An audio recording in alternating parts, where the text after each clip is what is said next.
Tapi sejak Sumpah Pemuda ini kita karena punya mindset baru yang membuat kita ini jadi satu barisan gitu dalam berjuang mengusir penjajah. Jadi kita punya efektivitas yang tinggi.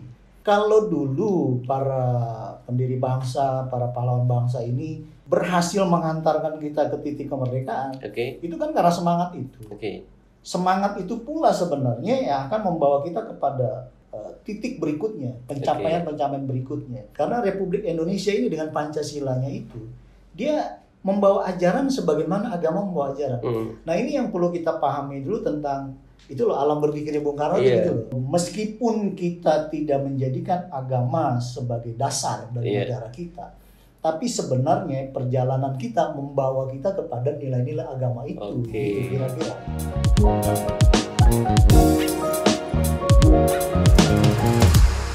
Assalamualaikum warahmatullahi wabarakatuh. Semangat pagi, salam sejahtera untuk kita semua dan salam nasional merdeka. Balik bareng Kang Hari dan Bung Edi. Hari ini kita kembali podcast Bung Edi ya. Hari ini kita kembali podcast dan ini kayak ada cerita yang keren dan materi yang seru menurut saya. Bukan juga materi yang biasa-biasa aja, tapi ini juga materi menjawab beberapa pertanyaan dari teman-teman milenial. Gitu. Jadi kayak ada beberapa enak ya hari ini tuh kita kayak ngerasain zaman-zaman yang ya bisa menikmati banyak hal lah kayak gitu. Terus kan pertanyaannya bagaimana kita bisa akhirnya menikmati hari ini ya? Padahal dulu bangsa kita tuh kayak masih berjuang untuk menciptakan suasana yang hari ini. Nah, di podcast hari ini saya sama Bung Edi hari ini kita akan membedah tentang napaktilas kebangsaan. Ya, on the spot. On the spot ya. Jadi napaktilas kebangsaan on the spot. Materi ini kita pilih dan materi ini kita coba sajikan buat sahabat-sahabat Rumah Kebangsaan Pancasila, terkhusus buat teman-teman milenial nih yang banget harus tahu dan ada kandungan penting di sini untuk apa? Untuk mewujudkan Indonesia adil dan makmur.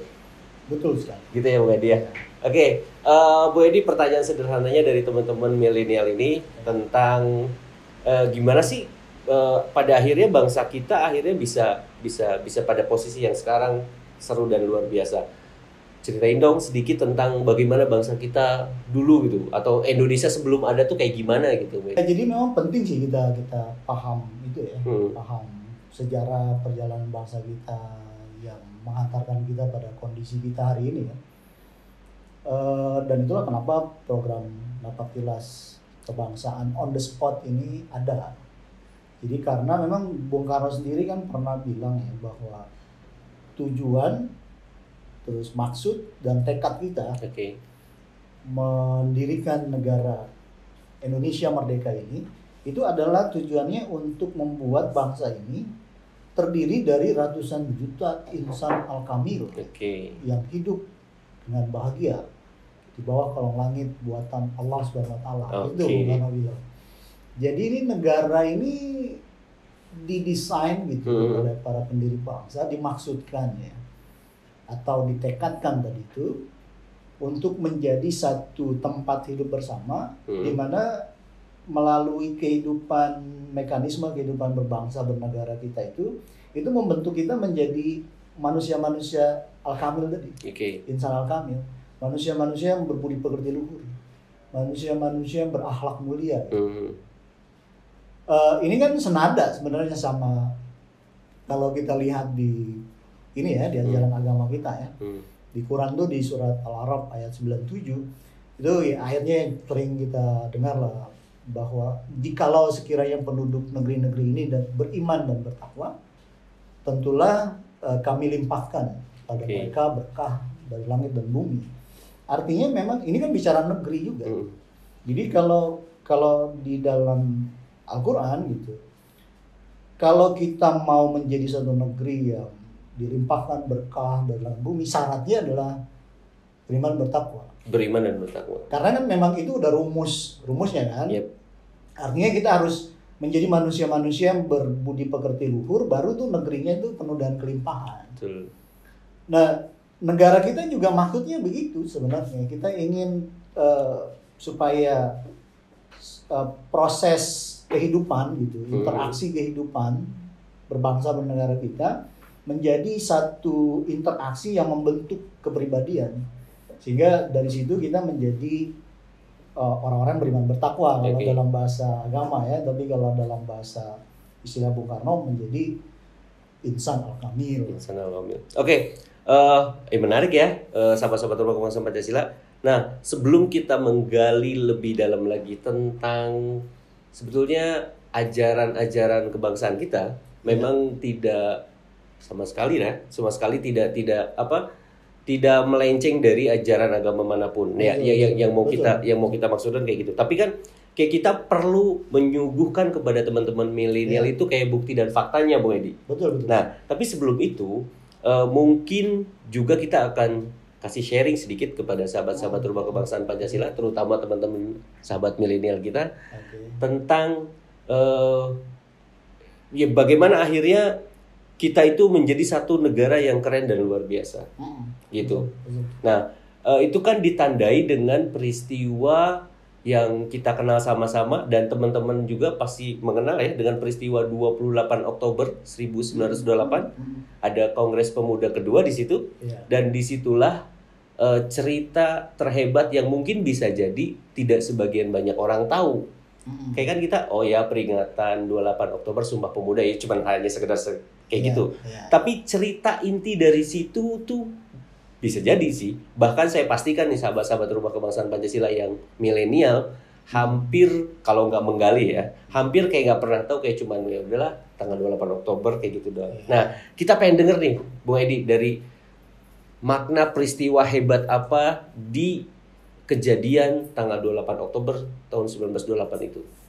Ya, memang kalau di Napaktilas Kebangsaan on the spot ini ya, kan tempat yang pertama kita kunjungi itu Museum Sumpah Pemuda, supaya kita paham ini kan satu momen penting nih, 28 Oktober ini, karena ini titik balik dia. Titik balik bangsa Indonesia, kayak ini transformasi atau ya transformasinya bangsa. Jadi dari tadinya bangsa yang pecah belah, kemudian bersepakat untuk jadi satu bangsa. Berikrar bersama untuk satu tanah air, satu bangsa, satu bahasa kan di situ. Sehingga dia menjadi titik balik, kayak dia membawa kepribadian baru kan buat bangsa. Jadi tadinya bangsa yang yang masih kedaerahan kayak gitu, yang sudah berjuang lama mengusir penjajah tapi nggak selesai itu, akhirnya menemukan satu solusi. Solusi untuk bisa mencapai cita-cita luhurnya. Cita-cita luhurnya untuk punya negara sendiri, punya negara yang merdeka, tidak lagi dijajah bangsa asing. Yaitu bersatu di atas dasar kemerdekaan. Jadi di atas dasar kemerdekaan itu kan berarti kalau kita sama-sama merdeka, itu kan berarti kan kita setara. Jadi kerennya Sumpah Pemuda ini, kita di situ bersepakat jadi satu bangsa di atas nilai kemerdekaan tadi. Di dalam kesetaraan itu tadi, kita membangun persatuan itu dalam kesetaraan. Jadi nggak ada yang lebih tinggi, lebih ini di situ gitu, lebih superior di situ. Jadi kita di situ. Nah, di Sumpah Pemuda inilah kita akan mengenali genetika. Karena Sumpah Pemuda ini kan momen awal terbentuknya bangsa kan. Jadi di situ sudah ada genetikanya tuh, genetika kepribadian Indonesia. Yang istilahnya tuh yang menghormati keberagaman, yang menghormati kemerdekaan, yang siap berlaku adil satu sama lain, yang siap menjunjung tinggi kesetaraan, bertoleransi terhadap perbedaan. Nah, itu genetika itu kan ada di Sumpah Pemuda itu. Nah, itulah yang menjadi cikal bakal ini yang kita sebut kemudian menjadi titik awal perjalanan keramat 17 tahun itu. Kan sejak Sumpah Pemuda ini kita menjadi satu bangsa efektif. Satu bangsa yang efektif. Ya, efektif. Kalau dulu kan kita kan sebenarnya berjuang mengusir penjajah ini kan bukan baru ya, bukan pas Sumpah Pemuda aja kan, sebelumnya sudah luar biasa berjuang itu, dan banyak pahlawan-pahlawan Junyadi, Tunku Umar, Goro, Sultan Hasanuddin dan seterusnya itu udah melawan penjajah luar biasa. beratus-ratus tahun kita mengusir penjajah, tapi nggak berhasil karena efektivitasnya rendah. Karena masih ada ego golongan, masih ada ego kedaerahan. Tapi sejak Sumpah Pemuda ini kita karena punya mindset baru, yang membuat kita ini jadi satu barisan gitu dalam berjuang mengusir penjajah. Jadi kita punya efektivitas yang tinggi, dan di dalam perjalanan 17 tahun keramat ini secara perlahan gitu ya, sedikit demi sedikit kita terbentuk tuh. Terbentuk kepribadian bangsa kita.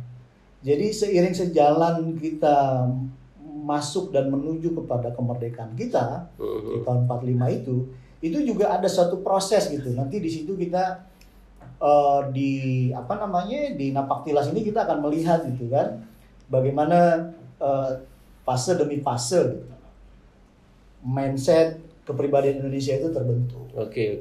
Nah, berarti ya kalau boleh tadi saya menyimak itu dari penjelasan Bung Edi tentang peristiwa di 28 Oktober 1928 terkait Sumpah Pemuda itu bisa kita sebut itulah cikal bakalnya bangsa Indonesia. Betul. Sebelum itu katakanlah Indonesia itu nggak ada. Walaupun perjuangannya tetap ada. Betul. Tapi sifatnya masih kedaerahan. Cut Nyadin dengan bangsa Acehnya, katakan begitu. Dan semuanya kayak gitu. Artinya memang perjuangan itu tetap ada, hanya tidak efektif. 28 Oktober 1928 sampai 17 Agustus 1945 adalah perjuangan yang efektif. Betul. Perlahan tapi pasti sampai menuju 17 tahun perjalanan keramat itu. Betul. Bisa kita simpulkan berarti mindset kebangsaan itulah yang akhirnya membawa bangsa kita kepada titik yang kita mau. Betul. Dan penting banget menurut saya bahwa setiap kita memiliki paradigma itu, Bu Edi. Iya. Betul. Paradigma mindset tentang bagaimana para pendahulu kita pernah punya itu. Betul. Karena pendahulu kita meyakini bahwa ketika kita tidak bersatu, ketika pecah belah, sampai kapanpun kita nggak bakal bisa menemukan titik cerah atau titik yang kita mau gitu. Betul. Nah, sambil mengingatkan saja kepada sahabat-sahabat Rumah Kebangsaan Pancasila dan teman-teman milenial tentunya, yang perlu kita catat adalah mindset kebangsaan kita. Betul. Karena mindset kebangsaan itulah yang mengantarkan kita hari ini. Betul. Yang enak dan luar biasa. Nah, Bu Edi, mindsetnya udah kebentuk di 28 Oktober 1928. Akhirnya Sumpah Pemuda itu diikrarkan. Di hari itu pun katakanlah bendera bangsa kita bukan digibarkan, diproklamirkan ya. Artinya diperkenalkan bendera bangsa kita, dan tentunya di situ juga ada lagu Indonesia Raya. Betul. Lagu Indonesia Raya pertama kali dikumandangkan oleh Bapak Wage Rudolf Supratman meski hanya melalui biola. Betul. Dan peristiwanya sebenarnya panjang banget lah. Tapi minimal itulah yang terjadi, peristiwa hebat itulah yang terjadi yang mengantarkan bangsa Indonesia kepada titik yang luar biasa. Nah, Bu Edi, ketika mindsetnya udah kebangun, lalu ada cerita apa lagi sih di perjalanan panjang keramat kita itu, di 17 tahun perjalanan keramat kita itu?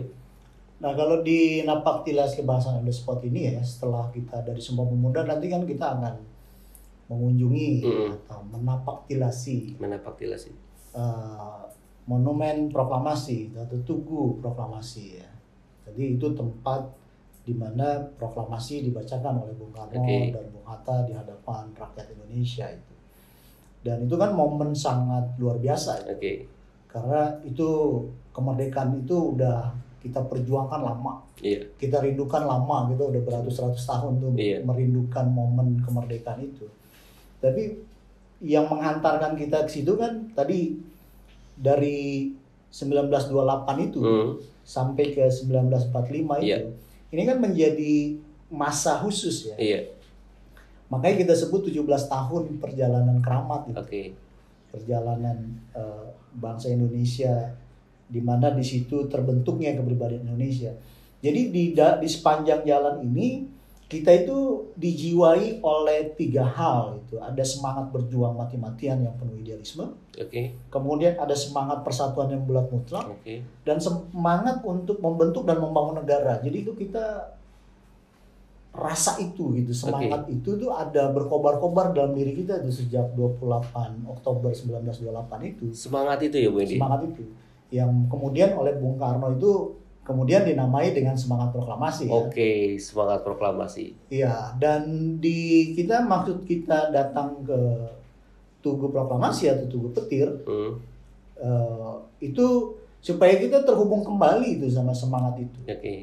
Jadi disitulah satu titik penting. Jadi kita tuh betul-betul on the spot ya, di tempat kejadian itu. Jadi nggak cuma belajar istilahnya ya, kemarin kan bisa lewat buku ya, belajar Sumpah Pemuda, belajar proklamasi lewat buku.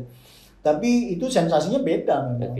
Jadi kalau kita ngomong Sumpah Pemuda ya di tempat di mana Sumpah Pemuda itu terjadi. Kita bicara proklamasi di tempat di mana proklamasi itu terjadi. Nah, berarti begitu ya, program Napaktilas Kebangsaan on the spot itu berarti peserta itu akan diajak ke tempat-tempat di mana memang peristiwa itu terjadi. Betul.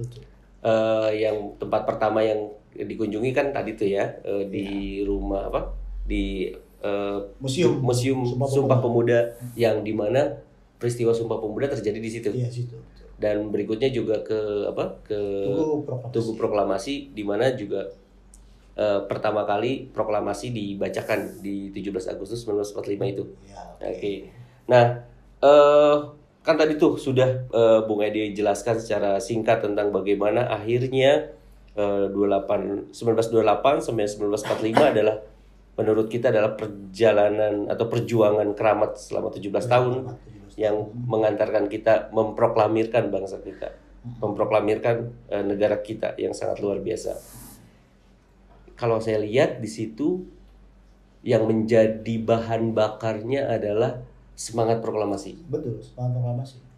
Gitu ya. Selain mindsetnya udah bentuk, juga ditambah semangat proklamasi yang ada pada setiap pemuda atau bangsa kita pada saat itu, akhirnya mengantarkan bangsa Indonesia kepada titik di mana momen yang dirindukan adalah kemerdekaan. Gitu Bung Edi ya. Dan itu kan yang mau kita jaga ya. Supaya generasi sekarang yang termasuk kita itu tetap menyala gitu semangat itu dalam dirinya, karena tanpa itu memang ini nggak bisa lanjut. Maksudnya kan mencapai kemerdekaan itu atau mengusir penjajah dari bumi Indonesia, itu kan cuma satu hal. Kan perjuangan bangsa Indonesia nggak selesai di situ sebenarnya. Kan kita mengenal tuh apa yang Bung Karno sebut dengan revolusi Indonesia, atau revolusi Ampera itu ya, amanat penderitaan rakyat Indonesia itu. Yang pertama kita mau mewujudkan negara kesatuan Republik Indonesia, kemudian kedua kita ingin mewujudkan masyarakat Indonesia adil makmur, dan ujungnya adalah kita mau mewujudkan dunia baru, dunia tanpa eksploitasi manusia atas manusia, bangsa atas bangsa. Jadi satu dunia di mana setiap bangsa-bangsa ini bersaudara dalam kemerdekaan gitu, dalam kesetaraan, seperti itu kan harapannya. Jadi kan perjalanan masih panjang. Nah, siapa yang meneruskan revolusi itu? Kalau bukan kita, kan kita. Kalau dulu para pendiri bangsa, para pahlawan bangsa ini berhasil mengantarkan kita ke titik kemerdekaan, itu kan karena semangat itu. Semangat itu pula sebenarnya yang akan membawa kita kepada titik berikutnya, pencapaian-pencapaian berikutnya. Kan sekarang kita belum berhasil mewujudkan masyarakat Indonesia adil makmur ya. Apalagi kalau lebih jauh lagi ya belum berhasil menghapuskan penjajahan seperti yang ada di dalam preambul itu kan. Mewujudkan suatu dunia tanpa eksploitasi manusia atas manusia. Nah itu kan butuh semangat yang besar seperti para pendiri bangsa kita. Nah kita mengajak ke sana supaya kita terkoneksi kembali. Ini bangsa kita itu seperti itu loh perjalanannya. Maksud adanya bangsa kita ini begitu loh. Semangatnya itu begitu, dan harus lanjut terus karena itu memang sudah kodrat perjalanan bangsa kita. Jadi jangan sampai kita kayak ya sudah gitu. Apa yang sudah diperjuangkan para pendiri bangsa udah. Iya. Nggak peduli lagi gitu. Kita nggak melanjutkan estafeta itu gitu. Jangan sampai begitu.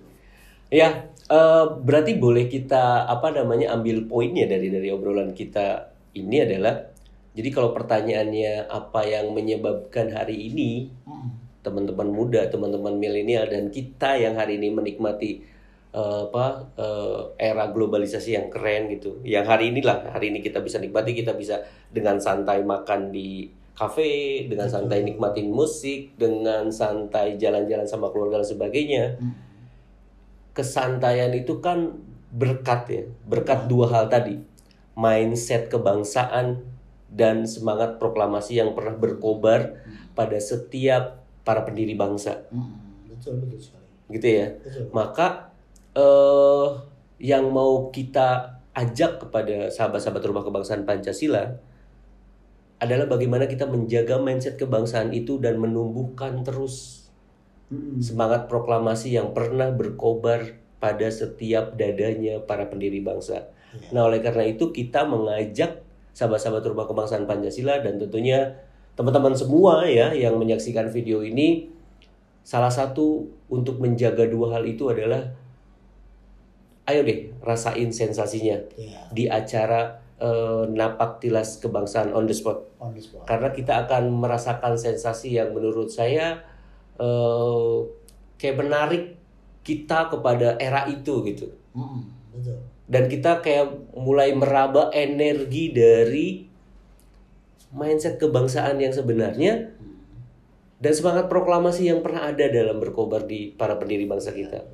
Nah, melalui program itu bisa jadi teman-teman bisa merasakan itu. Dan apa salahnya ya kita menganggap itu sebagai salah satu hal yang penting. Karena juga sebagian kita kayak masih menganggap, mohon maaf ya, apa sih ajaran kebangsaan? Mendingan juga ajaran keagamaan yang benar-benar buat kehidupan bangsa dan sebagainya bisa tentram. Kan ada juga sebagian kita yang masih pada berpikir kayak gitu. Padahal nyatanya ya, kalau tidak salah dalam pidatonya Bung Karno bahwa sebetulnya ajaran Pancasila juga sama seperti ajaran agama lainnya. Nah, hal-hal itu juga kita pengen penjelasan nih dari Bung Edi seperti apa, bagaimana menanggapi hal itu.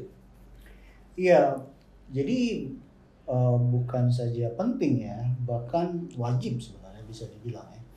Karena kita kan seperti tadi Kang Hari bilang, kita menikmati keadaan sekarang kan karena jasa para pendiri bangsa, para pahlawan kita. Artinya kita juga punya hutang sama mereka. Hutang kita apa? Meneruskan gitu loh, meneruskan cita-cita mereka. Kan cita-citanya nggak selesai di situ. Ini kan belum tuntas sebenarnya. Nah, kita harus lanjutkan itu tadi, melanjutkan menyelesaikan revolusi Indonesia yang belum selesai itu tadi, yang kita harus terkoneksi sama jiwa proklamasi. Nah, seperti tadi juga dikatakan bahwa kita harus jadi memahami ini kan menjadi penting karena supaya mekanisme berbangsa bernegara kita bisa jalan nih. Kan kitanya harus paham nih. Supaya kepribadian Indonesia bisa kebentuk. Karena kalau kita ngomong kepribadian Indonesia kan, ini kan akumulasi dari kepribadian kita. Tahu nggak? Iya, betul. Jadi kan, artinya kalau kita ngomong kepribadian Indonesia, ya dia harus ada di dada saya, dada Kang Hari, dada kita semua. Betul. Nah, baru mekanisme kehidupan berbangsa bernegara bisa jalan. Baru kalau udah begitu, baru ini cita-citanya bisa tumbuh gitu, bisa bergerak. Baru terwujudnya ratusan juta insan kamil itu bisa terwujud di situ. Nah, makanya tadi seperti Kang Hari bilang ya, seperti bahwa ajaran yang dibawa oleh dalam ajaran kebangsaan kita itu sebenarnya selaras dengan ajaran agama. Ya tadi juga Kang Hari mengutip pidato Bung Karno ya. Memang Bung Karno pernah bilang bahwa Republik Indonesia ini membawa ajaran sebagaimana agama membawa ajaran. Nah itu kalimat aslinya gitu. Takutnya saya tadi salah ngomong. Ya tapi kira-kira begitu. Takutnya salah ngomong jadi kayak jadi takut salah tafsir juga. Oke. Kutipan aslinya adalah gimana tadi Bung Edi? Republik Indonesia membawa ajaran sebagaimana agama membawa ajaran. Oke. Yaitu pidatonya panjang sebenarnya. Bung Karno sedang membicarakan Pancasila itu. Bahkan di situ Bung Karno bilang bahwa yang bikin Indonesia itu menjadi beda dari bangsa-bangsa lain karena Indonesia ini punya Pancasila. Karena Republik Indonesia ini dengan Pancasilanya itu dia membawa ajaran sebagaimana agama membawa ajaran. Nah ini yang perlu kita pahami dulu tentang itu loh alam berpikirnya Bung Karno gitu loh. Dimensi berpikirnya Bung Karno itu loh. Nah itu yang ingin Bung Karno sampaikan tuh kepada kita. Oke. Cuma kan nyampein itu nggak mudah loh untuk supaya rakyat Indonesia kita semua tuh paham bahwa ayo loh kita terima konsepsi berbangsa bernegara kita karena ini sejalan sama ajaran agama itu nggak gampang. Nah makanya sampai-sampai Bung Karno itu mendesain Monas dan Istiqlal itu. Itu ada apa istilahnya itu simbolika. Ada kode-kode. Untuk memahamkan itu kan. Betul. Makanya kita berkunjung ke Istiqlal supaya kita paham. Betul. Dan berkunjung ke Monas juga. Artinya kelanjutan dari tadi setelah Tugu itu kita ada kunjungan ke Istiqlal, Masjid Istiqlal dan juga ke Monas itu. Itu lebih kepada juga bagaimana kita memecahkan kode-kode yang memang Bung Karno mau sampaikan. Ya memang ilmu kode-kode itu kalau tidak ada semiotika ya. Jadi memang ada simbol-simbol yang memang harus dipecahkan untuk kita menggali lebih dalam maksud dan tujuan dari simbol-simbol itu yang dibuat sama si pembuatnya. Ternyata kalau kita telaah lebih dalam lagi, kita melihat dimensi berpikirnya Bung Karno dengan kita baca pidatonya, artinya dimensi pikirannya Bung Karno tuh gitu, menegaskan dan mengajak dan meyakinkan bahwa ajaran kebangsaan kita tuh selaras dengan ajaran agama. Selaras dengan ajaran agama. Nah memang tidak mudah ya pada saat itu. Mungkin sekarang juga tidak terlalu mudah. Nah untuk mudahnya mungkin teman-teman harus ikut nih. Ya bisa dapat kesimpulannya lah gitu loh. Artinya di episode kedua itu yang kunjungan kita ke Masjid Istiqlal dan ke Monas, kami Rumah Kebangsaan Pancasila bisa menjelaskan tentang religi kebangsaan lah katakan begitu kalau kita bisa sebutnya. Karena menarik memang. Nanti kita lihat ada apa ya namanya kita akan lihat tuh kayak bangunan Istiqlal tuh kelihatan gak simetris, tapi tidak simetris yang disengaja. Karena untuk mencapai simetris yang lain. Dan kita akan lihat tuh ada garis-garis yang mengarah ke Istiqlal. Nanti kita akan lihat di situ dari baik struktur bangunannya maupun geometri ya, geometri ya. Jadi posisi Istiqlal, posisi Monas dan lain sebagainya itu nanti kita akan melihat bahwa ini ada pesan yang disengaja. Itu bukan kebetulan tuh. Posisi bangunan Istiqlal di situ, bentuk bangunannya, posisi Monas di sini, terus bentuk bangunan Monas segala macam. Itu bukan kebetulan bentuknya begitu, tapi ada unsur desain yang disengaja untuk memberi pesan. Memang pesannya pesan tersembunyi karena simbolik ya. Pesan bahwa sebenarnya Monas ini kan sebagai monumen kebangsaan ya. Ini kan simbol dari nasionalisme kita. Ajaran kebangsaan kita itu Monas itu. Itu sebenarnya adalah cara kita merealisasikan ajaran agama. Bukan cuma kita bicara Islam, tapi ya makanya nanti kita akan lihat tuh menara Masjid Istiqlal yang kita kenal dengan menara Quran itu ya. Itu tuh satu garis lurus juga sama katedral tuh, menara utamanya katedral. Jadi bukan cuma bicara Islam sebenarnya kan, karena pada esensinya kan semua ajaran agama sama, khususnya di bawah para nabi. Jadi cuma kita ini ajaran kebangsaan kita itu kita tidak membangun bangsa negara ini mengatasnamakan agama. Jadi bukan ayo kita bangun negara agama, enggak begitu. Kita mendapat nilai-nilai itu dari perjalanan kita sendiri. Makanya nanti kita akan paham sih kalau di Monas ya. Nanti itu titik temu dari perjalanan bangsa. Makanya nanti kita masuknya itu lewat museum sejarah itu kan, bahwa yang diorama itu. Diorama nanti titik temunya di Cawan itu, ruang kemerdekaan. Jadi di sana tuh akan berasa sekali sih, kuat sekali bahwa Bung Karno mau menegaskan bahwa walaupun kita tidak membawa agama terus kita jadi negara, kan banyak kan bangsa-bangsa yang ayo kita bangun negara Islam, gitu. Kan ada kan begitu. Kita tidak berangkatnya dari situ. Kita berjuang tuh bukan misalnya mau membangun negara agama. Kita berjuang mau mewujudkan kemerdekaan kan begitu. Karena kita dijajah, membela diri, kita ingin merdeka. Tapi di dalam sejarah perjalanan kita kebentuk tuh. Iya. Ke bawah sama nilai-nilai sebenarnya nilai-nilai agama. Iya. Jadi semangat kemerdekaan, semua buat semua, kesetaraan, kita harus berlaku adil satu sama lain, kita harus menghapuskan penjajahan, eksploitasi manusia dan seterusnya, berbineka tunggal ika dan seterusnya itulah ya. Kita yang sebenarnya itu kan nilai-nilai agama. Oke. Kan agama mengajak kita untuk apa? Memperjuangkan perdamaian, persaudaraan. Jadi kita tidak meskipun kita tidak menjadikan agama sebagai dasar dari negara kita, tapi sebenarnya perjalanan kita membawa kita kepada nilai-nilai agama itu, gitu kira-kira. Kira-kira sederhananya begitu.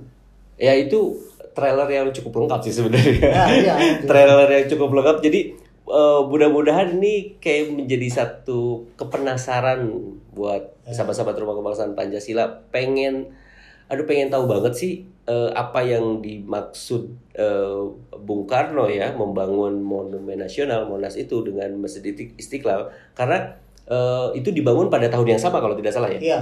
Dibangun pada tahun yang sama. 61 ya. Ya, dibangun pada tahun yang sama dan di situ ada simbol-simbol pesan yang alhamdulillah sih sebenarnya Rumah Kebangsaan Pancasila sudah menemukan simbol-simbol itu dan dengan bukan mengaitkan atau mengkonekkan dengan apa yang pernah Bung Karno katakan melalui pidato-pidatonya gitu ya. Jadi kita tahu dimensi berpikirnya Bung Karno seperti apa, lalu Bung Karno menitipkan pesan-pesan melalui bangunan-bangunan yang diciptakan sama beliau. Nah, poinnya adalah ajaran kebangsaan kita selaras dengan ajaran agama itu satu, dan ajaran kebangsaan kita didapatkan melalui perjalanan sejarah kita. Jadi alamiah gitu. Jadi alamiah. Nah, semakin penasaran ikut. Dan satu lagi kan. Jadi ujungnya gitu ya, akhir dari perjalanan vaksinasi ini. Harapannya itu kita kayak nerima gitu. Ini ajaran kebangsaan kita, nasionalisme kita. Oh, ini keren nih konsepsi berbangsa bernegara kita. Walaupun bukan istilahnya secara ini kita mau niatkan menjadi negara agama, tapi ajaran agama itu ada di situ. Harapannya gitu, seperti yang Bung Karno katakan bahwa nasionalisme kita itu akan membuat kita itu menjadi perkakasnya Tuhan dan hidup dalam ruh. Jadi itu ujungnya kita tuh kayak bahwa ketika kita menerima ini sepenuh hati terus memperjuangkan ini, kita merasa diridhoi Tuhan gitu kan. Memang ini maunya Tuhan begitu maksudnya. Supaya nggak ada keraguan kita tentang Bhinneka Tunggal Ika, Pancasila, Undang-Undang 45 dan NKRI itu. Jadi kita udah siap gotong royong gitu bersama membangun negara tanpa keraguan. Nah, kalau ngomong-ngomong keraguan, apa yang diragukan dari semangat proklamasi? Artinya kalau yang kita tahu ya, kita 350 tahun dijajah, 3,5 abad dijajah. Dan kita loh ya, dari 350 tahun itu cuma 17 tahun yang memang efektif kita berjuang.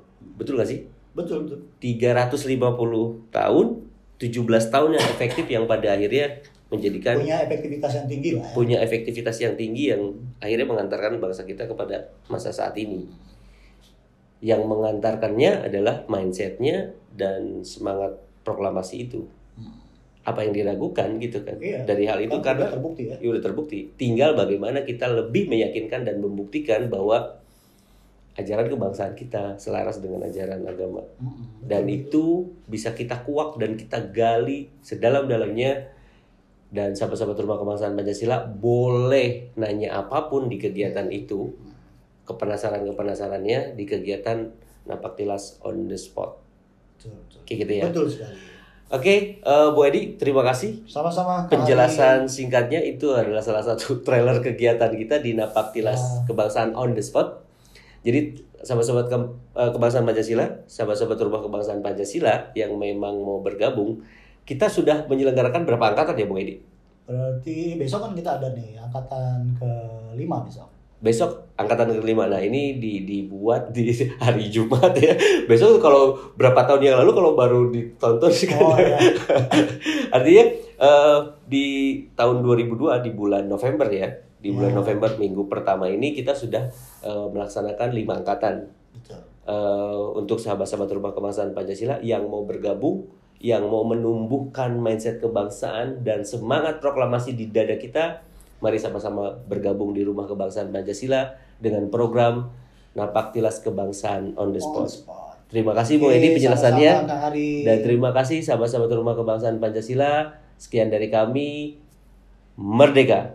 Merdeka.